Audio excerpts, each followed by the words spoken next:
আপনাদের যে ধরনের পরীক্ষা অনুষ্ঠিত হবে, যে মূল্যায়নগুলো অনুষ্ঠিত হবে হাফ ইয়ারলি, অর্ধবার্ষিক, পুরোটারই একটা আয়না হচ্ছে আজকের এই ক্লাসটি। ঠিক এইরকমই আপনাদের প্রথম ঘন্টা থেকে শুরু করে পঞ্চম ঘন্টা পর্যন্ত যে অনুষ্ঠিত হবে মূল্যায়নগুলো এইভাবেই হবে। Welcome back to Shovon online English school. যে সকল শিক্ষার্থীরা অষ্টম শ্রেণীতে পড়ছেন সে সকল শিক্ষার্থীদের জন্য আমাদের আজকের বিষয় ইংলিশ। শিক্ষার্থীরা আপনাদের যে ধারাবাহিক আলোচনা চলছে প্যারাফ্রেজিং এন্ড রিফ্রেজিং এই শিরোনামে এক্সপেরিয়েন্স 4, আর এখান থেকে আমরা কাজ করব আপনাদের 4.4.3, দ্যাট মিনস এই এক্সপেরিয়েন্স বা এই ইউনিটের সর্বশেষ যে কাজটি আপনাদের রয়েছে, যেটি আপনাদের কন্টিনিউয়াস অ্যাসেসমেন্টে রয়েছে এবং এটি কিন্তু আপনাদের পরীক্ষায় আসবে বা খুবই বেশি গুরুত্বপূর্ণ, সে বিষয়গুলো আমরা বিস্তারিত আলোচনা করব। আর এখানকার পিআই হচ্ছে 8.1.3। চলুন শিক্ষার্থীরা আমরা সরাসরি ডিরেকশনে চলে যাই। আরেকটি বিষয়, যারা বিগত দিনের ক্লাসগুলো পাননি সে সকল শিক্ষার্থীরা প্লে লিস্ট চেক করবেন, সেখানে গিয়ে আপনি আপনার কাঙ্ক্ষিত ক্লাসটি খুব সহজেই দেখে নিতে পারবেন। তো চলুন আমরা শুরু করি। শিক্ষার্থীরা আমরা চলে এসেছি আপনাদের 4.4.3 এর ডিরেকশনটি আমরা দেখব। তার আগে আপনাদের 4.4.2 এর যে কাজটি রয়েছে লেটস প্লে আ গেম, এটা একটি গেমের মতো কাজ। এটা আপনাদের নিয়ে টেনশন করতে হবে না। এটি মূলত আপনাদের সারিবদ্ধভাবে দাঁড় করিয়ে দিবে শিক্ষক এবং টেবলে কোনো কিছু একটা লিখে রাখবে।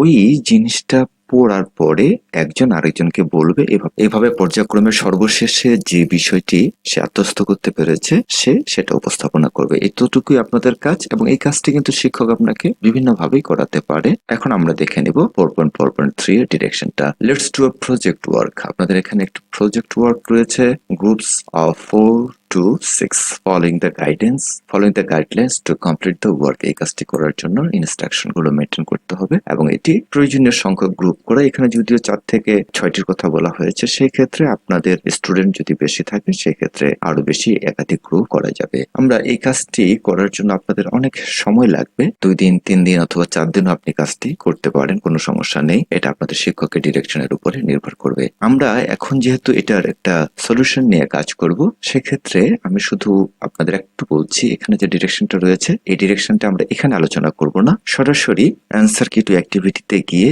ডিরেকশন এবং উত্তর কিভাবে কাজটি করা যায় সেই জিনিসগুলো করব। আমাদের কিন্তু অনেকগুলো কাজ এখানে রয়েছে, আপনাদের ক্লাসটি অনেক বড় হয়ে যাবে, আপনারা একটু ধৈর্য সহকারে দেখবেন। আর আরেকটি বিষয় আপনাদের খুব বলে রাখা জরুরি, সেটি হচ্ছে এই যে কাজটি আপনি আজকে দেখছেন এই কাজটি কিন্তু আপনার খুবই গুরুত্বপূর্ণ, কারণ এই ধরনের কাজগুলো আপনাদের মূল্যায়নে দেওয়া হবে অর্ধবার্ষিক অথবা বার্ষিক পরীক্ষাতে। তাহলে অবশ্যই বুঝতে পারছেন যে এই ধরনের কাজটির গুরুত্বটা কত বেশি। চলুন আমরা সরাসরি চলে যাই অ্যান্সার কি টু অ্যাক্টিভিটিতে। সেখানে গিয়ে এই সবগুলো বিষয় পর্যায়ক্রমে স্টেপ বাই স্টেপ বুঝিয়ে দেব এবং কাজগুলো করিয়ে দেব।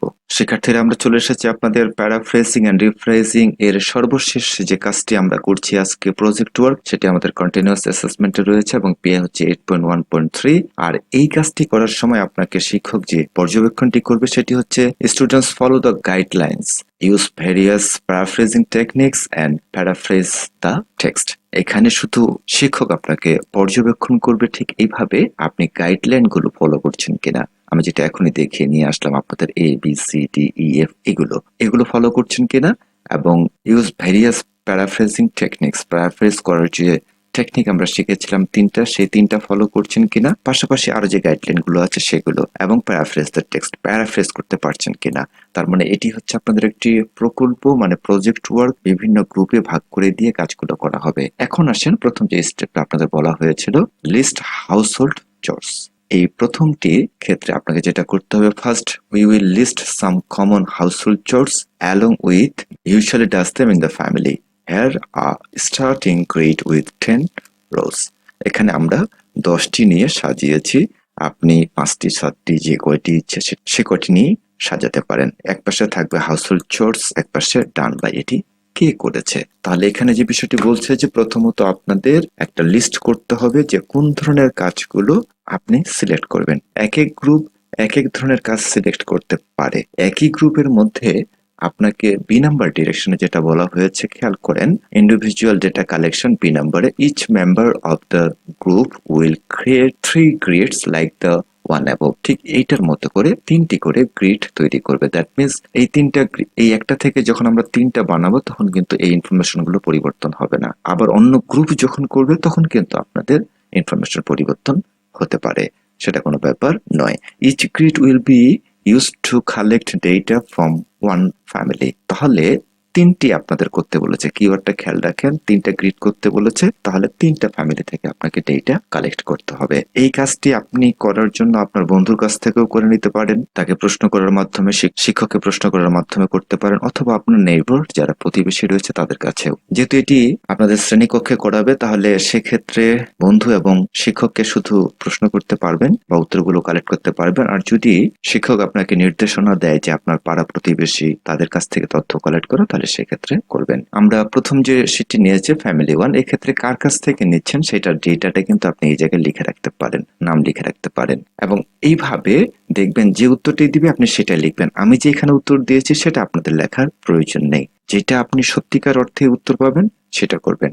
এভাবে ফ্যামিলি 1 আমাদের চলে গেল। পরবর্তীতে আমরা ফ্যামিলি 2 নিয়ে কাজ করছি। প্রশ্ন একই থাকবে, দ্যাট মিনস কি কি কাজগুলো সেগুলো আমাদের একই থাকবে, কিন্তু অ্যান্সার দেখবেন এক এক পরিবারের অ্যান্সার কিন্তু এক এক রকম হবে। এভাবে ফ্যামিলি 3 পর্যন্ত করে ফেলবেন। পর্যায়ক্রমে আমরা বি নাম্বার সেকশনে কাজটি কমপ্লিট করলাম। আমি একটু দ্রুত যাব কারণ শেষের দিকে আরো অনেক বিষয় আছে যেটা আপনাদের একটু বুঝাতে হবে ডিটেইলে গিয়ে। স্টেপ 3 তে আপনাদের বলা হয়েছিল কম্পাইল ডেটা। আপনাদের এই যে তিনটা ডেটা পেলেন আপনি তিনটা ফ্যামিলি থেকে, এই তিনটাকে একটা টেবলে আপনাকে নিয়ে আসতে হবে, দ্যাট মিনস একত্রীকরণ করতে হবে। After collecting the data, compile the information from all the group members into a master table. আমরা একটা প্রধান টেবলে এই তিনটি ইনফরমেশন নিয়ে নিয়েছি। তাহলে আমাদের হাউস হোল্ড চোর্স যেগুলো রয়েছে সেগুলো ঠিক থাকবে। ফ্যামিলি 1 যে উত্তর পেয়েছেন সেটা লিখবেন, ফ্যামিলি 2 যেটা উত্তর পেয়েছেন সেটাই লিখবেন, এবং ফ্যামিলি 3 যেটা উত্তর পেয়েছেন সেটাই লিখবেন। এবং আমি এখানে যেটা ব্যবহার করেছি সেটা কিন্তু আপনি ব্যবহার করবেন না। আপনি যেটা বাস্তবে মানুষকে প্রশ্ন করার মাধ্যমে বা বন্ধুকে প্রশ্ন করার মাধ্যমে যেটা পেয়েছেন সেই কাজটি কিন্তু আপনাকে করতে হবে বা সেটাই উত্তর লিখতে হবে। এই ছিল আমাদের স্টেপ 3 এর কাজ, দ্যাট মিনস সি। আমরা স্টেপ ডি তে যাচ্ছি। এই স্টেপ ডি তে আমরা শুরুতেই এই কাজটি করার যে প্রসেসটা ক্যালকুলেটিং রয়েছে সেই ক্যালকুলেশনটা আমরা এখন শেখাবো আপনাদের। এটা কিন্তু আপনাদের লিখতে হবে না, খেয়াল করেন, don't write, only for understanding, এটা বোঝার জন্য। আর এই কাজটি বোঝার একটা নির্দেশনা দেওয়া ছিল, এটি গুরুত্বপূর্ণ, এই জন্য আমি এখানে নিয়ে এসেছি। সেটি হচ্ছে next arrange the information using a graph. আপনারা এই যে তথ্যগুলো ওখানে পেলেন মাস্টার টেবলে এসে সর্বশেষে যে আপনি সাজালেন, সেটা এখন গ্রাফে সাজাতে হবে, পাই চার্টে সাজাতে হবে, টেবলে সাজাতে হবে। ইফ নেসেসারি, যদি প্রয়োজন হয়, take the help of your friends and the teacher, এবং আপনার শিক্ষক এবং বন্ধুর সহযোগিতা নিতে পারেন প্রয়োজনে। Also you can have a look at your math book. খেয়াল করেন, ম্যাথ বুকের কথা বলেছে ফর গ্রেড 7, কারণ গ্রেড 7 এর ম্যাথ বুকে কিন্তু আপনাদের গ্রাফ শেখানো হয়েছিল, এই জন্যই কিন্তু ওইটা ফলো করতে বলেছে কিভাবে আমরা একটা গ্রাফ করতে পারি। গেট অল দ্য আইডিয়াস, এই ধারণাগুলো নেওয়ার জন্য। Then present your chart or table or graph in front of the class, এবং প্রেজেন্টেশন আপনাকে করতে হবে। আপনাদের যে ধরনের পরীক্ষা অনুষ্ঠিত হবে, যে মূল্যায়নগুলো অনুষ্ঠিত হবে, হাফ ইয়ারলি, অর্ধবার্ষিক, পুরোটারই একটা আয়না হচ্ছে আজকের এই ক্লাসটি। ঠিক এইরকমই আপনাদের প্রথম ঘন্টা থেকে শুরু করে পঞ্চম ঘন্টা পর্যন্ত যে অনুষ্ঠিত হবে মূল্যায়নগুলো এইভাবেই হবে, এবং সর্বশেষে গিয়ে আপনাদের লিখতে বলবে, সেটা আমরা দেখবো একটু করে। সেই লেখাটাও আপনাদের লিখে সেটা আবার বোর্ডে যাবে দশম শ্রেণীতে, আর ষষ্ঠ থেকে নবম পর্যন্ত সেটা আপনাদের স্কুলের শিক্ষক, টিচার আপনাকে মূল্যায়ন করবে। তো চলুন আমরা এই যে তথ্যগুলো পেলাম এই টেবল পর্যন্ত, মাস্টার টেবল পর্যন্ত, সেইটা আমরা কিভাবে পার্সেন্টেজে বের করতে পারি। তাহলে আমাদের গ্রাফ করা, পাই চার্ট করা এবং টেবলে বসিয়ে দেওয়াটা খুবই সহজ হবে। এবং পাশাপাশি যারা ক্লাস দেখছেন, আপনাদের বইতে যে ডিরেকশনটা রয়েছে সেটা একটু বের করে নেন, ঠিক একইভাবেই দেখবেন। আর আবারও বলে দিচ্ছি, এইটুকু অংশ আমি যতটুকু পর্যন্ত পরবর্তীতে বলবো ততটুকু পর্যন্ত আপনি কিন্তু অবশ্যই লিখবেন না, এটা শুধু বোঝার জন্য। টু ভিজুয়ালাইজ দ্য ডেটা, ওই যে আমরা ডেটাগুলো সংগ্রহ করলাম সেই ডেটাগুলো ভিজুয়ালাইজ করার জন্য, দেখার জন্য, we need to calculate the percentage for each family members across all chores. সবগুলো কাজ নিয়ে শতকরায় আমরা হিসাব বের করব। সেটা দেখেন, পার্সেন্টেজ ক্যালকুলেশন আমরা শুরু করলাম। এটা কিন্তু আপনাদের পরীক্ষায় লিখতে হবে না। আবারও বলছি, অনেকে হয়তো মনে করবেন যে এত সবকিছু লিখতে হবে, অনেক বড় হয়ে যাচ্ছে, না, এটা লিখতে হবে না। হ্যাঁ, এটি আপনাদের বলে রাখি, যদি এটা ম্যাথ সাবজেক্টের ক্ষেত্রে হতো এই কাজটি, সেক্ষেত্রে কিন্তু ম্যাথে লিখতে হতো। যদি আপনাদের ডিরেকশনে বলে দেয় যে ক্যালকুলেশন টা লিখেন, সেক্ষেত্রে আপনাকে ক্যালকুলেশন লিখতে হবে। For each family members calculate the percentage of the chores they perform based on the total number of task 10। খেয়াল করেন, আমরা প্রত্যেকটি পরিবারের জন্য 10টি করে কাজ নিয়েছিলাম। এই 10টি কাজের 3টি পরিবারের ক্ষেত্রে সেটি দাঁড়াচ্ছে 30টি কাজ। এটি আমরা কেন বের করছি? আমাদের পার্সেন্টেজ বের করতে হবে এই জন্য। মাদার, আমরা প্রথম অপশনটা নিয়েছি মাদার। মাদারের ক্ষেত্রে দেখেন ফ্যামিলি 1-এ মা কাজ করেছে 4টি, ফ্যামিলি 2-তে কাজ করেছে আপনার 3টি, এবং ফ্যামিলি 3-তে মায়ের কাজ ছিল 1টি। সব মিলিয়ে হচ্ছে 8টি। 8কে যদি আমরা পার্সেন্টেজে বিভক্ত করি তাহলে 8 ইন্টু 10 ভাগ 30 দিলেই 26.7% চলে আসে। এটা আপনারা ম্যাথের যারা ভালো বা যারা শতকরা হিসাবগুলো বুঝেন দ্রুতই বের করতে পারবেন তাৎক্ষণিকভাবে। আমি আর বিস্তারিত বুঝাচ্ছি না, আশা রাখি আপনারা বুঝতে পেরেছেন। ফাদারেরটা দেখেন, ঠিক একইভাবে ফাদারের কাজ ছিল 3টা টাস্ক, এবং ফ্যামিলি 2-তে ছিল 4টি, ফ্যামিলি 3-তে গিয়ে 3টি, সব মিলিয়ে হলো 10টি। এই 10টিকে আমরা যদি পার্সেন্টেজে বের করতে চাই 10 ভাগ 30 ইন্টু 100, তাহলে হবে আমাদের 33.3%। এই হচ্ছে শিক্ষার্থীরা আমাদের যতগুলো আপনারা রিলেশন পাবেন, that means grandfather, grandmother, Son, daughter, যতগুলো পাবেন সবগুলো এভাবে সাজাবেন। এখানে আমরা গ্র্যান্ডমাদার দেখিয়েছি, এরপরে সন বা ব্রাদার দেখিয়েছি, এরপরে ডটার রয়েছে। এটার হিসাবটা আর আলোচনা করছি না, কারণ আমি একটা বুঝিয়ে দিয়েছি। আশা রাখি আমার শিক্ষার্থীরা খুবই সহজে এটা করতে পারবেন।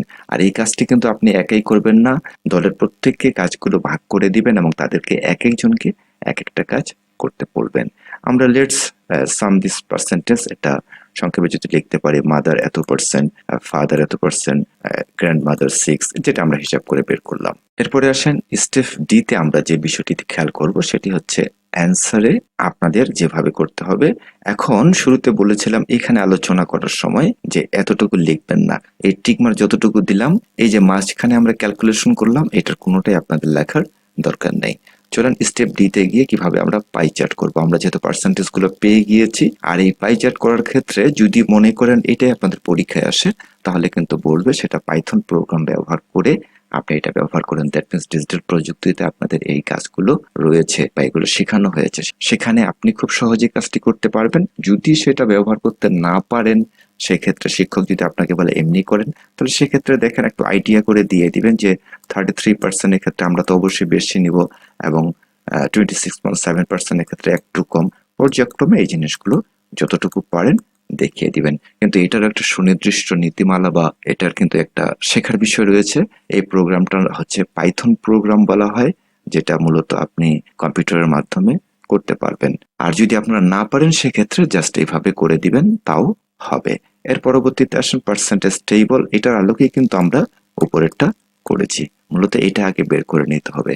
ঠিক এভাবে আপনার পার্সেন্টেজ গুলো লিখে দিবেন। আরেকটা বিষয় খেয়াল করেন, আমি এখানে পার্সেন্টেজের যেহেতু সাইনটা দিয়ে দিয়েছি, অতএব এখানে লেখা দরকার নাই। যদি আপনি এখানে না লিখে থাকেন পার্সেন্টেজের সাইনটা, তাহলে কিন্তু এখানে অবশ্যই দিয়ে দিবেন, যেটা আপনাদের প্রদত্ত বইতে দেখেন এই মুহূর্তে দেওয়া আছে। এটাকে গ্রাফে আমরা যেভাবে নিয়ে যাব, গ্রাফে নিয়ে যাওয়ারও আপনাদের শেখার বিষয় রয়েছে, যেটা ম্যাথ বইয়ের সহযোগিতা নিতে বলেছে। জাস্ট দেখেন উপরে এভাবে হেডিং দিয়ে দিবেন, household chores done by the family members. ঠিক এভাবে পয়েন্টগুলো লিখবেন, মাদার, ফাদার, গ্র্যান্ডফাদার, সন বা brother, daughter, sister, entire people. এভাবে যতটুকু আপনারা পারেন ঠিক এই অনুযায়ী করে ফেলবেন।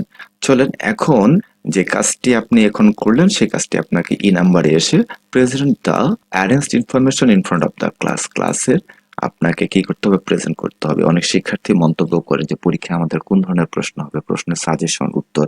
আপনি যে প্রজেক্টের কাজটি করলেন, এই প্রজেক্টের কাজের উত্তর কিন্তু আমার কাছে থাকবে না বা আমি এখানে দিব না।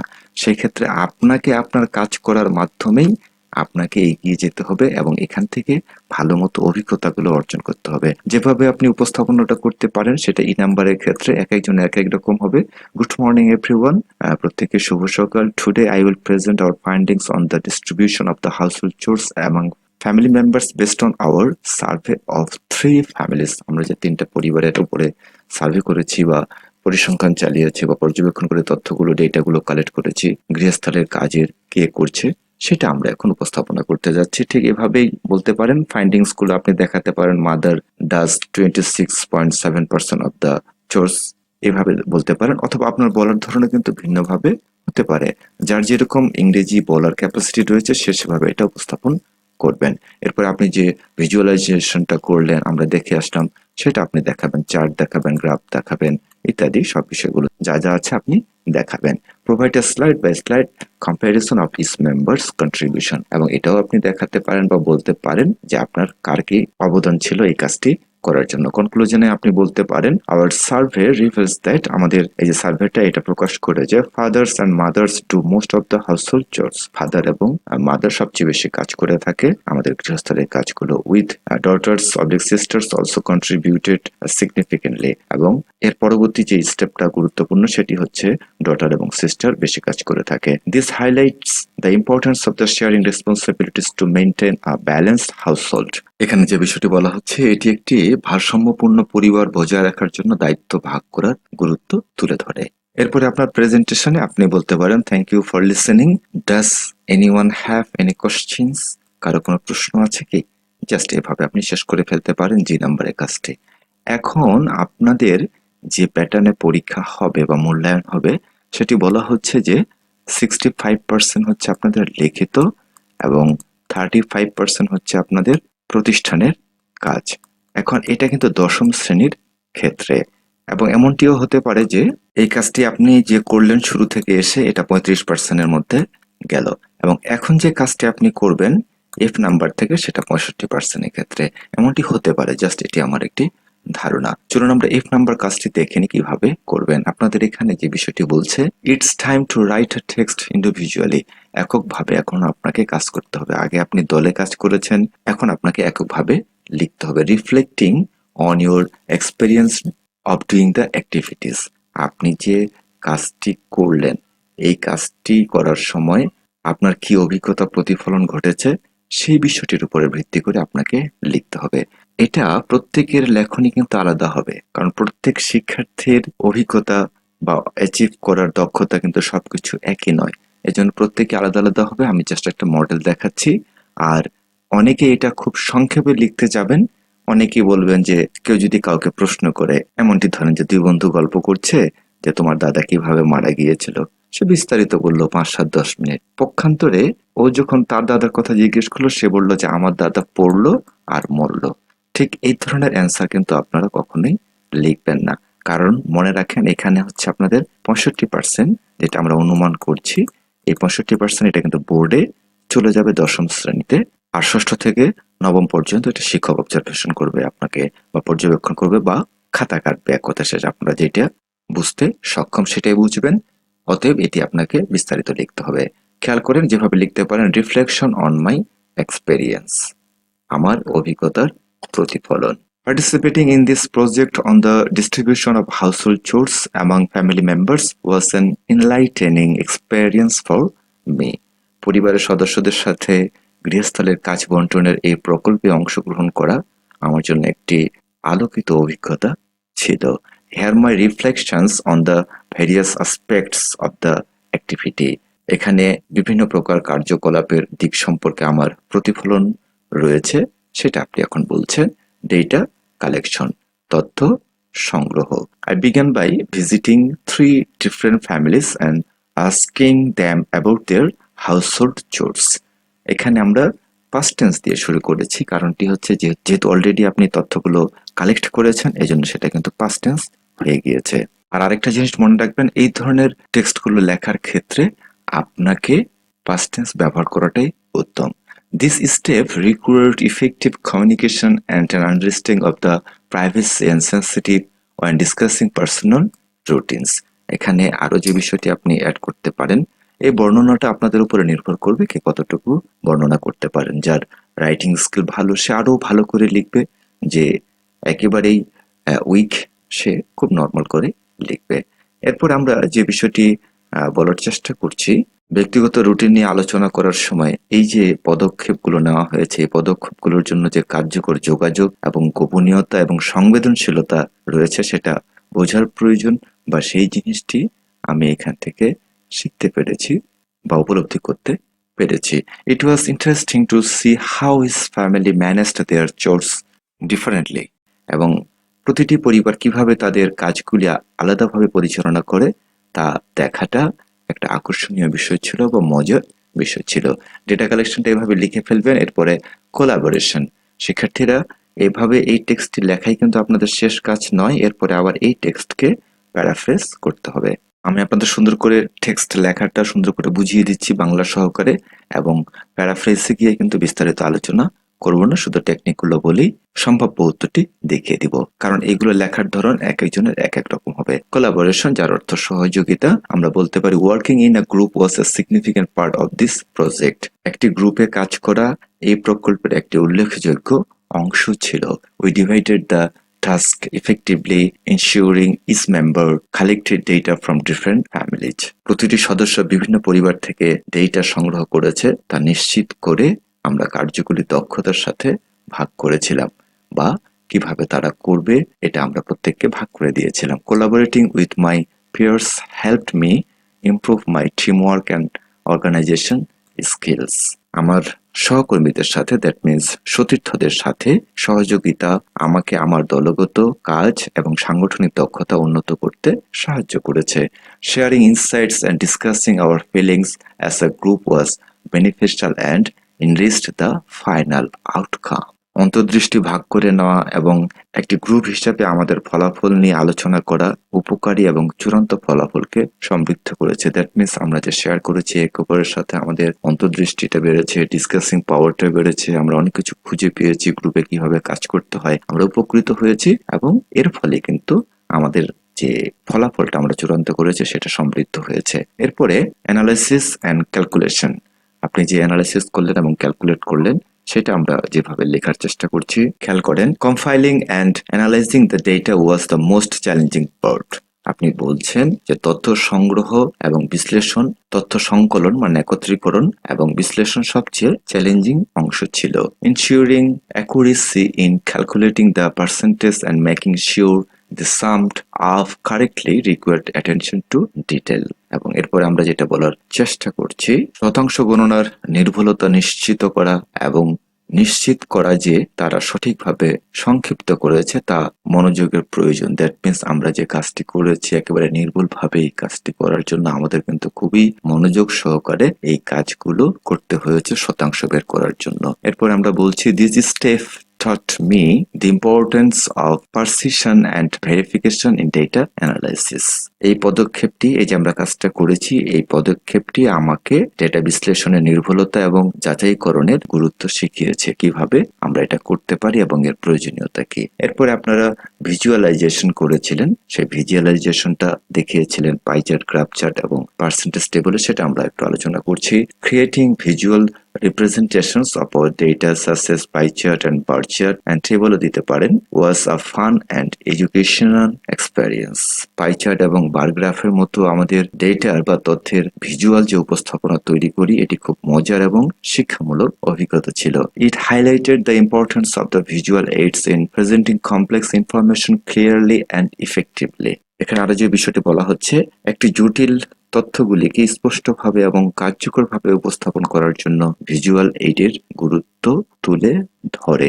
যে খুব জটিল বিষয়গুলো কিন্তু আমরা যখন ভিজুয়াল ব্যবহার করে, গ্রাফ, ডেটা ব্যবহার করে আলোচনা করছি বা প্রেজেন্ট করছি তখন কিন্তু সেটা খুব সহজ হয় এবং ইফেক্টিভ হয়। Seeing our data transformed into visual formats made the result more comprehensible and impactful. আমাদের ডেটা ভিজুয়াল ফরম্যাটে রূপান্তর দেখে ফলাফলগুলিকে আরো বোধগম্য এবং প্রভাবশালী করে তুলেছে। দ্যাট মিন্স অনেক ভালো হয়েছে এবং কার্যকরী হয়েছে। এরপরে আপনাদের যে কাজটি ছিল প্রেজেন্টেশন, আপনারা প্রেজেন্টেশন করেছিলেন, সেই সম্পর্কে বলবেন। Presenting the findings to the class was a valuable experience.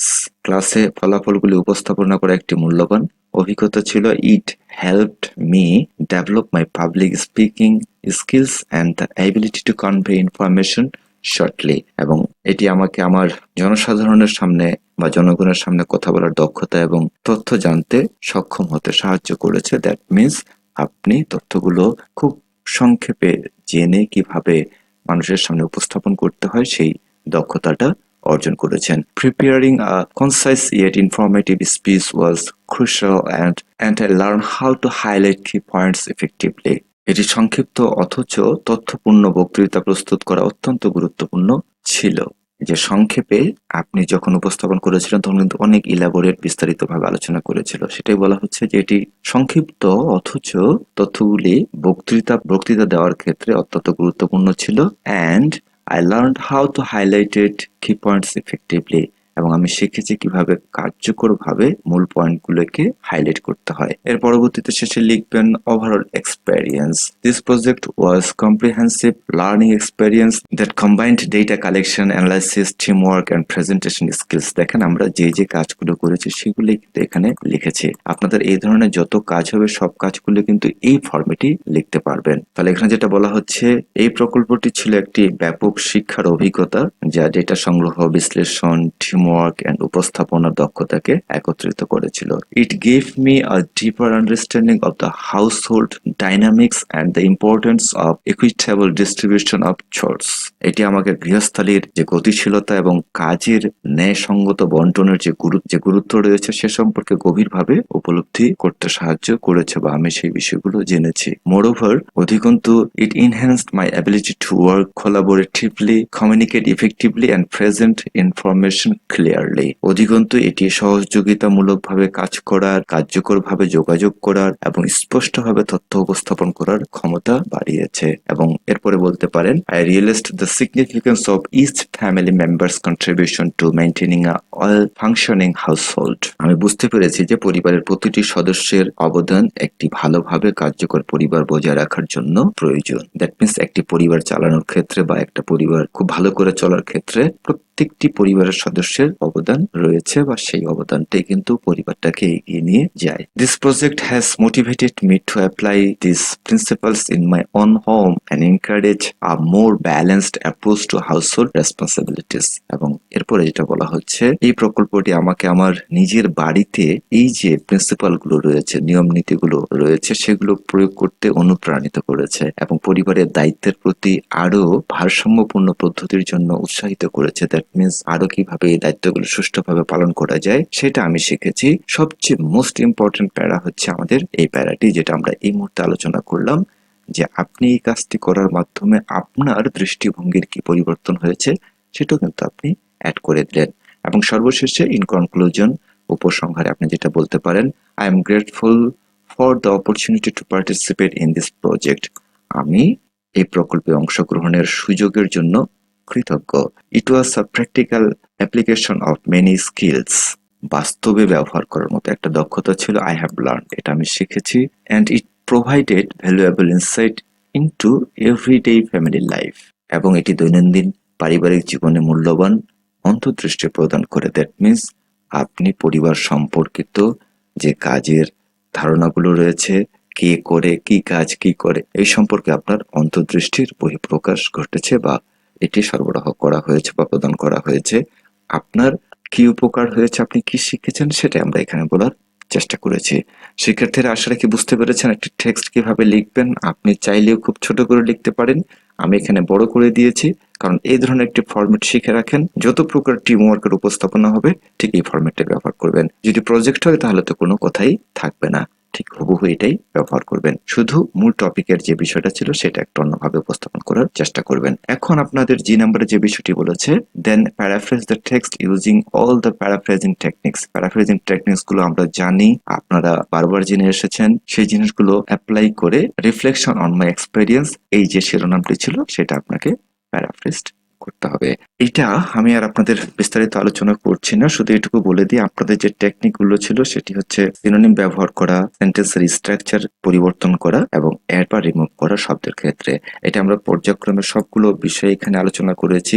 যেমন ধরেন আগে ছিল ডেটা কালেকশন, সেটা আমরা নিয়েছি গ্যাদারিং ইনফরমেশন, জাস্ট চেঞ্জ করেছি। এবং উপস্থাপনার ক্ষেত্রেও কিছুটা ভিন্নতা রয়েছে। মূল বিষয়টি হচ্ছে তথ্য বা ইনফরমেশন কিন্তু আমরা কোনো কিছু চেঞ্জ করিনি, হুবহু সেটাই রেখেছি, শুধু সেন্টেন্স প্যাটার্ন চেঞ্জ করেছি, যেটা আপনাদের প্যারাফ্রেজ করার জন্য লাগে। এটা আপনারা একটু লিখে নেবেন এবং দেখবেন আগেরটার সাথে মিল করে যে হুবহু মিল আছে কিনা। হুবহু মিল থাকবে না, কারণ এটা যেহেতু আপনি প্যারাফ্রেজ করেছেন। প্যারাফ্রেজ করার ক্ষেত্রে আপনি আপনার মতো করে করতে পারেন। আমি জাস্ট এখানে একটা মডেল আপনাদের দেখিয়েছি মাত্র। সব শিক্ষার্থীকে অনুরোধ করব, কোনো শিক্ষার্থী এই বিষয়গুলো কিন্তু হুবহু মুখস্থ করবেন না। ওখানে ছিল ইন কনক্লুশন, এখানে আমরা ব্যবহার করেছি ইন সামারি। সংক্ষেপে। ঠিক এভাবে বিষয়গুলো আপনি শেখার চেষ্টা করবেন। শিক্ষার্থীরা আজকের এই ক্লাসটি আরো ডিপলি করা যেত, সেক্ষেত্রে ঘন্টাখানেকের উপরেও বেশি সময় লেগে যেত। আমি একটা সময়টি সেভ করার জন্য খুব দ্রুত যাওয়ার চেষ্টা করেছি। যারা বুঝতে পারেননি প্রথম দেখায়, সে সকল শিক্ষার্থীরা পারলে দ্বিতীয়বার তৃতীয়বার দেখে নেবেন, তাহলে আপনারা কিন্তু আরো বেশি উপকৃত হবেন। শিক্ষার্থীরা আপনাদের এই প্রজেক্ট ওয়ার্ক সম্পর্কে কোনো কোয়ারি থাকলে সেটা অবশ্যই আমাকে কমেন্ট সেকশনে জানাতে পারেন। এবং আরেকটি বিষয় আপনাদের বলে রাখি, আপনারা কিন্তু প্রশ্নের পিছনে দৌড়ান, দ্যাট মিনস কি প্রশ্ন দিবে সেটা, আসলে কি প্রশ্ন দিবে সেটা বড় বিষয় নয়, আপনাদের কি কাজ দেওয়া হচ্ছে সেটা হচ্ছে বড় বিষয়, এবং আপনার কাজগুলো কিভাবে আপনাকে করতে হচ্ছে সেটা সম্পর্কে কিন্তু আপনাকে পরবর্তীতে লিখতে হচ্ছে। এই যে আমরা পরে প্যারাফ্রেজ করলাম আর টেক্সটটা লিখলাম, এটাই হচ্ছে আপনাদের 65% কাজ, এবং এটা কিন্তু খুব বড় একটি কাজ। এই কাজটা আপনাকে 5 ঘন্টার যে পরীক্ষা অনুষ্ঠিত হবে বা মূল্যায়ন অনুষ্ঠিত হবে, শেষের 1.5 ঘন্টা 2 ঘন্টা অথবা 1 ঘন্টায় এই কাজটি আপনাকে লিখতে দিবে। আপনি সকাল থেকে যা যা করেছেন সবকিছুই লিখেন। অতএব এই ক্ষেত্রে আপনাদের একটা স্কিল বাড়াতে হবে, সেটি হচ্ছে রাইটিং স্কিল। এই রাইটিং স্কিল সম্পর্কে আমাদের অনলাইন ব্যাচে আমরা কিছু ক্লাস নিয়েছি, সেই ক্লাসগুলো আপনারা পেয়ে যাবেন, পরবর্তীতে আমরা দিয়ে দিব। এই রাইটিং স্কিলটা কিন্তু অবশ্যই আপনাদের বাড়াতে হবে। আর যে সকল শিক্ষার্থীরা এই বিষয়গুলো আরো ডিটেলস জানতে চান এবং শিখতে চান, আমাদের অনলাইনে ব্যাচ রয়েছে 8ম শ্রেণীর শিক্ষার্থীদের, সেই ব্যাচে যুক্ত হতে পারেন। যুক্ত হয়ে যদি কন্টিনিউ করে অনলাইনে এই পড়াগুলো একটু করে নেন, তাহলে কিন্তু আপনারা আরো বেশি, অনেক বেশি লাভবান হবেন। এবং একটা বছর যদি শুধু আপনি এই বিষয়গুলো ভালো করে শিখতে পারেন, তাহলে পরবর্তীতে আর ইংরেজি নিয়ে কখনোই আপনাকে পিছুটান দিতে হবে না বা ইংরেজিকে ভয় পেতে হবে না। আশা রাখি শিক্ষার্থীরা আমাদের সার্বিক যে আলোচনাগুলো ছিল এবং যে মেসেজগুলো আপনাদের আমি দিলাম, অনেকগুলো আলোচনা করেছি। অনেক শিক্ষার্থী রয়েছেন ভিডিও কেটে কেটে দেখেন, সে সকল শিক্ষার্থীদের এই ধরনের ভিডিওটা, এই প্রকল্পের কাজটি যেটা 3 দিন 4 দিন ধরে আপনাকে করতে হবে, সেই কাজটি যদি এই অল্প সময়টুকুর ভিডিওর মধ্যে না দেখেন, কেটে কেটে দেখেন, তাহলে আপনাদের ভিডিও দেখার দরকার নেই। কারণ হচ্ছে ওভাবে আসলে কিছু বোঝা যায় না। পরিপূর্ণভাবে একটি ক্লাস বোঝার জন্য অবশ্যই আপনাকে ভিডিও না টেনে টেনেই দেখতে হবে। আমি এখন আপনাদের রিভিউ করে দিচ্ছি। অনেক শিক্ষার্থী রয়েছে এই জিনিসগুলো একসাথে ডাউনলোড করে রাখার বা এসএস ব্যবহার করেন, যাতে আপনারা সহজে এসএস ব্যবহার করতে পারেন। এই জন্য কিন্তু আমি স্ক্রল করে নিয়ে যাচ্ছি এবং আপনাদের পরবর্তী গুরুত্বপূর্ণ ইনফরমেশন গুলো দিয়ে দিচ্ছি। আপনাদের পরবর্তী ক্লাস দেখার আহ্বান রেখে আজকের আলোচনা আমরা এখানে শেষ করছি। আপনাদের কোনো মন্তব্য থাকলে সেটা জানাতে পারেন। যারা এখনো সাবস্ক্রাইব করেন শোভন অনলাইন ইংলিশ স্কুলকে অবশ্যই সাবস্ক্রাইব করবেন,